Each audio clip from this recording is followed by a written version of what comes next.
Okay, here's an analysis by ABC News' Josh Haskell. New York Post freelance photographer R. Umar Abbasi had little time to weigh the ethics of photographing an oncoming train as it bore down on a man hanging from the edge of a New York City subway platform this week. Quote, "I had my camera up, it wasn't even set to the right settings, and I just kept shooting and flashing," Abbasi told the paper in an interview, hoping the train driver would see something and be able to stop. "It all went so quickly," added Abbasi, who just happened to be in that particular station. "From the time I heard the shouting until the time the train hit the man was about 22 seconds.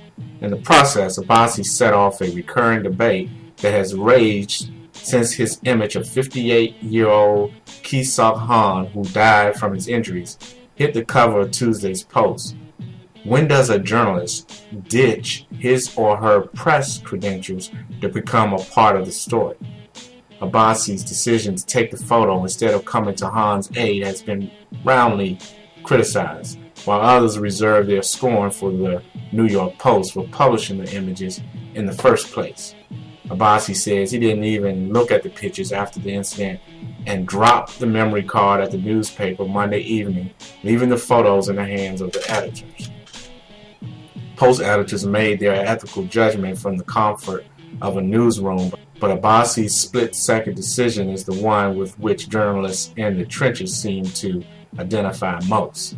Take Stanley Forman's 1975 Pulitzer Prize-winning photo of a woman and her 2-year-old niece falling to the ground during a fire rescue that went horribly wrong. The fire escape on their Boston apartment building collapsed, killing the woman.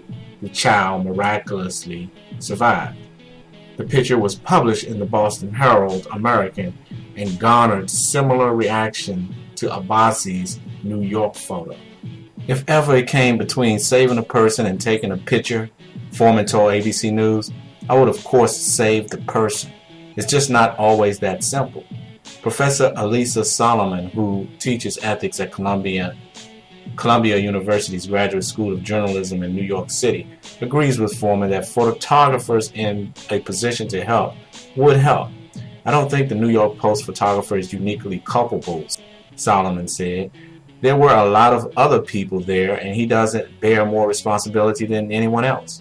But Solomon stressed that it's not a photographer's place to publish an image. The publications decide. The published photo creates horror and empathy for the victim and his loved ones, Solomon said. So there's a tendency to want to put these feelings somewhere, and the photographer is a very handy target. From a publishing perspective, Solomon believes the key question is whether the image advances the story. In the case of Abbasi's photo, she doesn't believe it did. Okay, save the man. No, take the picture. No, save the man. No, flash the train operator so that he see the flash and stops. Do you believe that the man taking the picture was actually trying to just flash the bulb, as he suggests, to get the attention of the train operator? Please. I was born in a day, but not yesterday.